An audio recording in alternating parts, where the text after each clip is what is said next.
Hello and welcome to light of law. मेरे सारे BEd और बीटीसी के साथियों, फाइनली सुप्रीम कोर्ट के अंदर आप लोगों की अंतिम सुनवाई का वक्त आ गया है।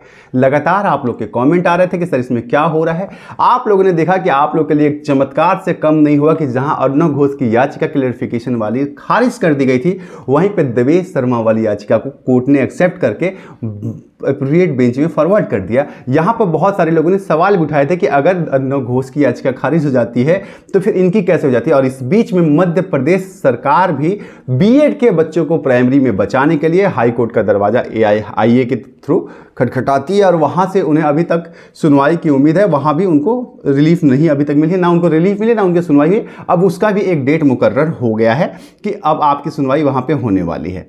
अब देखिए, इसमें तमाम पहलुओं पर बात करेंगे कि मतलब क्या क्या चीजें हैं। आप ये बात समझ लीजिए कि अब यहां से बिहार वाले हों या फिर बिहार के छठे चरण के बीएड वाले हों या फिर मध्य प्रदेश के शिक्षक हों या उत्तर प्रदेश या किसी अन्य राज्य के हों, ये फाइनल सुनवाई है जो आपकी 23 फरवरी को होने वाली है। इसके पहले की सुनवाई का क्रक्स क्या रहा था, बहुत सारे लोग ये कह रहे थे कि याचिका डिसमिस हो जाएगी। और इस बीच में ये भी मैं आपको तो बिहार में शिक्षकों की भर्ती आ गई है, टीआरई 3.0 आ गई है और वहां पर एक बार फिर से आप सभी पूरे देश के शिक्षक जो हैं वहां जा सकते हैं जिन्होंने बीएड किया है या बीटीसी किया है, क्योंकि भर्ती जो है वो 1 to 5, 6 to 8, 9, 10 और 11, 12 सारे में है। और देश का कोई भी, पूरे देश का कोई भी नागरिक उसमें अप्लाई कर सकता है। अगर उसकी अर्हता है तो आप वहां जाके एक अच्छी नौकरी ले सकते हैं।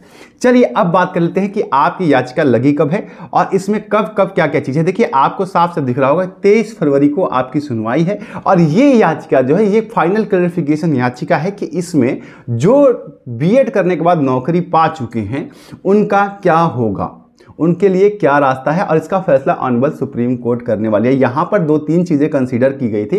कोर्ट के द्वारा पिछली बार भी कहा गया था कि भाई जो नौकरियां कर रहे हैं ऑलरेडी जो ज्वाइंट हो गए हैं, एक तो पोस्ट ज्वाइंट है और एक प्री ज्वाइंट है। तो post joint pre judgment joint है और पोस्ट जजमेंट ज्वाइंट है। देखिए, यहां पर ये चीजें हैं कि अब जो नौकरियां कर रहे हैं उनके लिए कोर्ट में एक अप्रोच इसलिए आ रहा है क्योंकि एक पिंडोरा बॉक्स जैसी बात है जिसमें कोर्ट में आर्ग्यूमेंट भी रखा गया कि सर इतने बीएड 2018 के बाद से नियुक्त हो गए एनसीटी की गाइडलाइन के तहत कि अगर उन्हें निकाला जाएगा तो तमाम राज्यों में शिक्षा की स्थिति भी खराब होगी और बहुत सारे लोग बेरोजगार हो जाएंगे और उनके राइट टू लाइफ की हनन हो जाएगी। अब इसको लेकर के ऑनरेबल कोर्ट ने जो है कहा है कि अब इस पर हम विस्तृत चर्चा करेंगे और फिर हम इस पर फाइनल सुनवाई कराएंगे।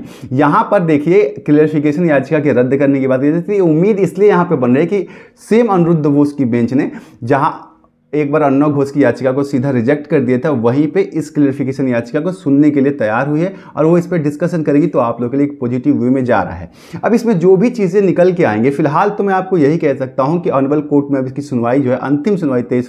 साथियों, जैसा कि आपको पता है कि बीपीएससी टीआरई 3.0 की भर्ती आप लोगों के बीच में आ गई है और साथ ही कंपटीशन का लेवल भी बढ़ गया। ऐसे में प्रभात पब्लिकेशन ने आईएएस डॉक्टर रंजीत कुमार सिंह के नेतृत्व में आप लोगों के लिए नवीनतम पाठ्यक्रम के आधार पर पूरी की पूरी किताबों की श्रृंखला आप लोगों के लिए उपलब्ध करा दी है। चाहे वो 9 से 10 के लिए हो, 6 से 8 के लिए हो या 1 से 5 के लिए हो या फिर 11-12 के लिए हो, चाहे वो सामान्य ज्ञान हो, सामान्य अध्ययन हो, प्राथमिक गणित हो, प्रैक्टिस सेट्स हो, जनरल स्टडीज हो, गणित विज्ञान हो 6 से 8 के लिए, गणित विज्ञान 9 से 10 के लिए हो, 11-12 के लिए हो, सामाजिक विज्ञान हो, इंग्लिश हो, आपके हर सब्जेक्ट को पूरी तरह से क्लासिफाई करते हुए। और इसके पीछे एक रीजन भी है कि देखिए, आपने नोटिस किया होगा कि बीपीएससी टीआरई 1 का कटअप टीआरई 2 से कम था, टीआरई 2 में कटअप बढ़ गया और वैसे ही टीआरई 3 में भी बढ़ जाएगा क्योंकि आप लोग तैयारी लगातार करें। इसमें एक बेहतर तैयारी के लिए लिंक्स आपको डिस्क्रिप्शन में दे दूंगा जहां से आप प्रभात पब्लिक।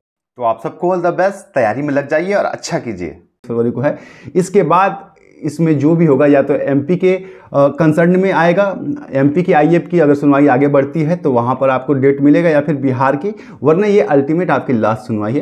तो 23 फरवरी तक का आपको इंतजार करना पड़ेगा। लगातार जो आप लोग के सवाल आ रहे थे, अभी इसमें क्या हो सकता है क्या नहीं हो सकता, मुझे ऐसा लगता है कि अब कोर्ट ने जब इसे कंसीडर कर लिया है कि नौकरी करने वालों को लेकर के क्लैरिफिकेशन की बात की गई है और उस दिन अनिरुद्ध बोस ने कहा भी था कि ठीक है इसे हम देखेंगे, तो अब एक उम्मीद बन सकती है कि जो लोग नौकरियों में लगे हुए हैं बीएड करके, चाहे वो मध्य प्रदेश हो, चाहे वो छत्तीसगढ़ हो या बिहार हो या उत्तर प्रदेश हो, उन्हें थोड़ी सी राहत मिलने की पूरी उम्मीद है क्योंकि ये एक पिंडोरा बॉक्स हो सकता है। और इसको लेकर के सरकारें जो हैं वो सीधा सीधा आकर के ऑनरेबल कोर्ट में अपना पक्ष रख रही हैं और बीएड का बचाव कर रही हैं। तो उम्मीद करता हूं कि आपको राहत मिल सकती है। मिलता हूं, प्रणाम।